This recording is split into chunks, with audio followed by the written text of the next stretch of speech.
जय श्री राम के नारे के साथ विजय भाषण की समाप्ति।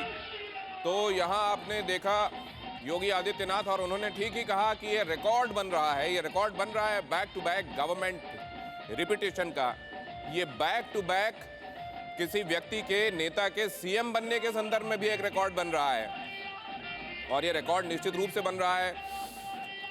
हो सकता है संदेह के कुछ एक सवाल उनके मन में भी उमड़ घुमड़ रहे हों कुछ दिनों पहले तक, लेकिन आज उन्होंने इस बात को इस तरीके से उद्गार दिए। उन्होंने कहा कि इस चुनाव के क्रम में कई लोगों ने भ्रम फैलाने का काम किया है।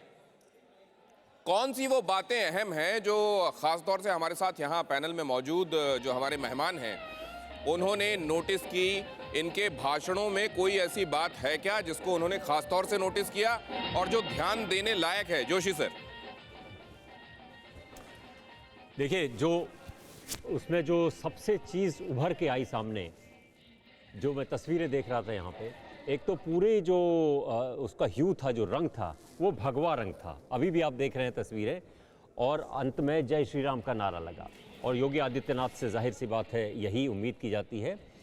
इनके भाषण का जो महत्वपूर्ण अंश है वो ये है कि ये नरेंद्र मोदी को भी उन्होंने ये इसकी सफलता का श्रेय उन्होंने दिया। लेकिन झलक मिलती है कि आगे आने वाले टाइम में वो किस तरीके से उत्तर प्रदेश के शासन को चलाएंगे और जनता से कैसे इंटरैक्ट करेंगे, इसका भी उसमें झलक मिलती है। तो मतलब क्या यहाँ पे आप कुछ जो ब्रांड योगी है उसमें कुछ बड़ा परिवर्तन होते देखते हैं क्या उनके कार्य व्यवहार में? ये इस पर निर्भर करेगा कि भारतीय जनता पार्टी के भीतर किस तरह की डायनेमिक्स चलती है। भारतीय जनता पार्टी इस विजय को कैसे विश्लेषित करती है और इसका श्रेय कौन लेगा, किस तरह जाएगा, इस पर बहुत सारी चीज़ें निर्भर करती हैं। जाहिर सी बात है, जो 325 का आंकड़ा था भारतीय जनता पार्टी का इस चुनाव में, वो अभी आपके ये इसमें दिख रहा है 270 तक आ गया है। इससे और कम आएगा। फाइनल रिजल्ट्स में ऐसा कहा जा रहा है कि 250 या 255-60 तक पहुंचेगा। तो इसका आकलन तो होगा कि इसकी जिम्मेदारी किसकी है।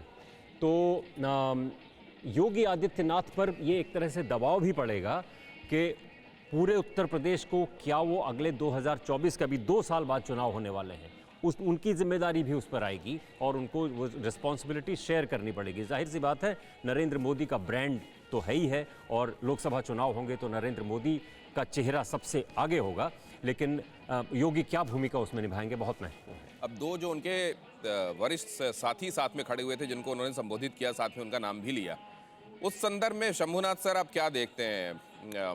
मौर्य जी बगल में खड़े हुए थे, दिनेश जी भी खड़े हुए थे।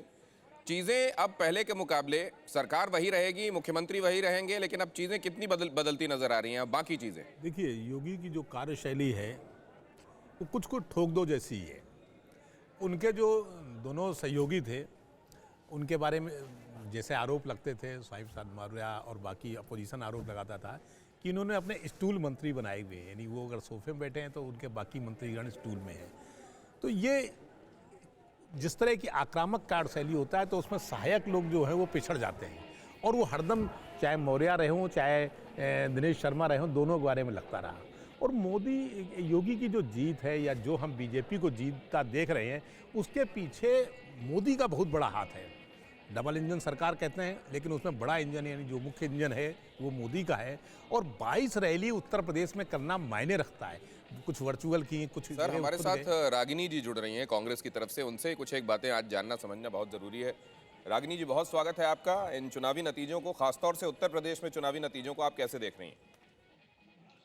दिनेश जी, आपको नमस्कार, आपके दर्शकों को भी नमस्कार। आज जीत का सेहरा जनता ने भारतीय जनता पार्टी और आम आदमी पार्टी के सर पर बांधा है, और कांग्रेस पार्टी उसे स्वीकार करती है। और जनता का जो जनादेश है, मैं समझती हूँ फैसला है, उस पर सवाल खड़े नहीं करना चाहिए, कम से कम आज के दिन नहीं करना चाहिए। वो कहीं ना कहीं जनता के विवेक पर भी सवाल है। मैं ये जरूर कहूंगी कि 5 राज्यों में जो नतीजा कांग्रेस के लिए आया है वो बिल्कुल भी अपेक्षित नहीं था।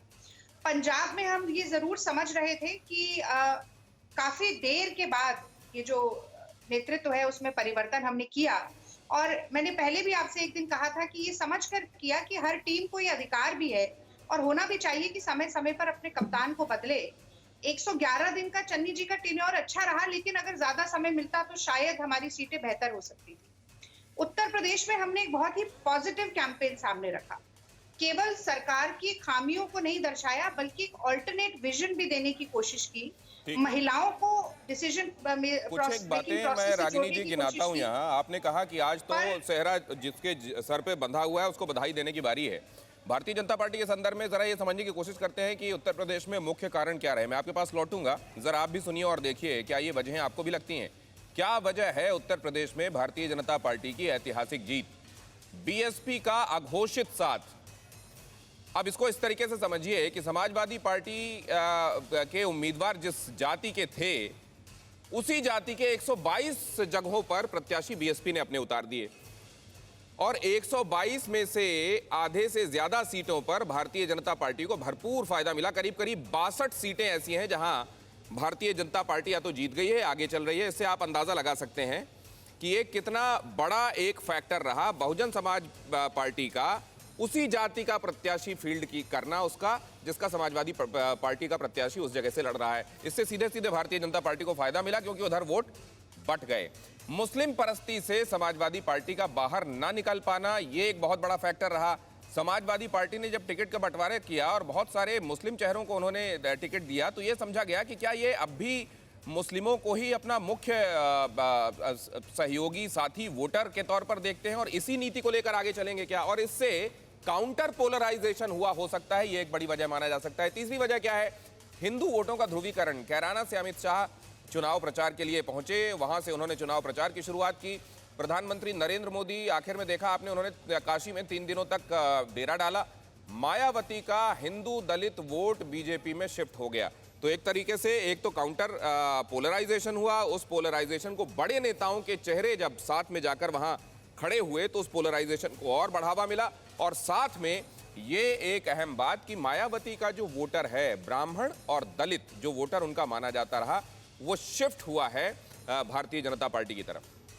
चौथी अहम वजह क्या है? पश्चिमी उत्तर प्रदेश में जाट वोटर्स शहरी और ग्रामीण वोटर्स में बंट गए। जाटों का जो वोटिंग पैटर्न देखने को मिला है, जो शहरों में देखने को मिला है, वो भारतीय जनता पार्टी के साथ इंटैक्ट रहा है वोटर। ग्रामीण क्षेत्रों में कुछ जगहों पर भारतीय जनता पार्टी से छिटक कर अलग गया है, लेकिन आरएलडी के समाजवादी पार्टी में साथ आ जाने के बाद जिस तरीके से जाटों को एक साथ मोनोलिथिक सोचा था आरएलडी ने कि इधर शिफ्ट होगा ये वोट, वैसा हुआ नहीं। और सवर्णों के वोट बैंक के बीच भी जबरदस्त भेद बना रहा। दलित वोट पहली बार बीएसपी से बीजेपी में शिफ्ट हुआ जबरदस्त तरीके से, और यादव भी घोषी और कामरिया 2 हिस्सों में बट गए। ऐसा कहा जा रहा है कि यहाँ यादवों में भी फूट पड़ी है। हमारे एक्सपर्ट ज्यादा अच्छी तरीके से बता पाएंगे। पांचवी अहम वजह, यूपी में पहली बार बुलडोजर फैक्टर को लोगों ने कानून व्यवस्था से जोड़ा। योगी ने 70 में से 58 रैलियों में बुलडोजर की बात की और यह भी कहा कि हम स्टीयरिंग में एक हाथ रखेंगे, दूसरे हाथ में विकास की छड़ी। बुलडोजर की स्टीयरिंग पर एक हाथ, दूसरे में विकास की छड़ी रहेगी और इस तरीके से हम अपने गवर्नेंस को आगे चलाने वाले हैं। तो विकास, डेवलपमेंट और दूसरी तरफ लॉ एंड ऑर्डर गवर्नेंस का एक बहुत बड़ा हिस्सा, इस पर उन्होंने जोर दिया और ये उनका कार्ड बाकायदे चला। लोगों ने इसको सब्सक्राइब किया और इसी वजह से आप देख रहे हैं कि योगी सब पर भारी पड़ते नजर आए।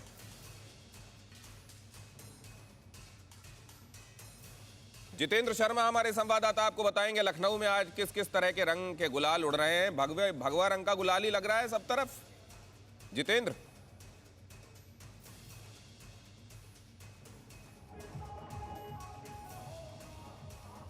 ढोल नगाड़ों के बीच में पता नहीं जितेंद्र को मेरी आवाज जा भी रही है कि नहीं। जितेंद्र, आपको आवाज आ रही है मेरी? ये जो वजह हम गिना रहे थे शंभू जी, इसमें कोई एडिशन डिलीशन आप करना चाहेंगे?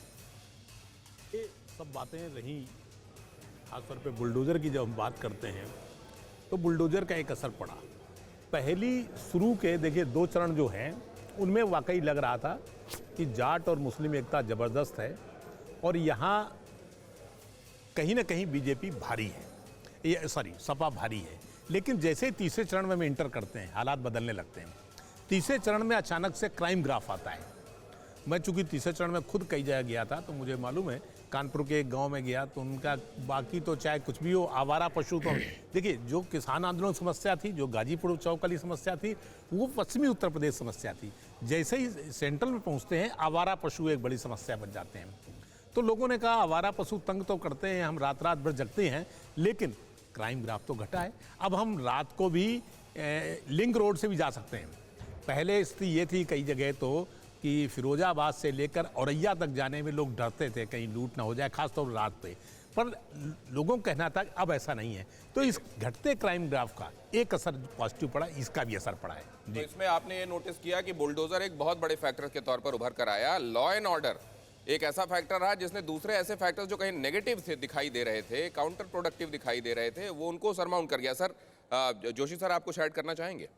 नहीं, इसमें सिर्फ बाकी तो शंभू जी ने जो बात कही वो कही दी है, लेकिन योगी आदित्यनाथ एक एडमिनिस्ट्रेटर के तौर पे अपने आप को स्थापित करने में कामयाब हो। परवाह देश की, सोमवार से शुक्रवार रात 10 बजे TV9 भारतवर्ष पर।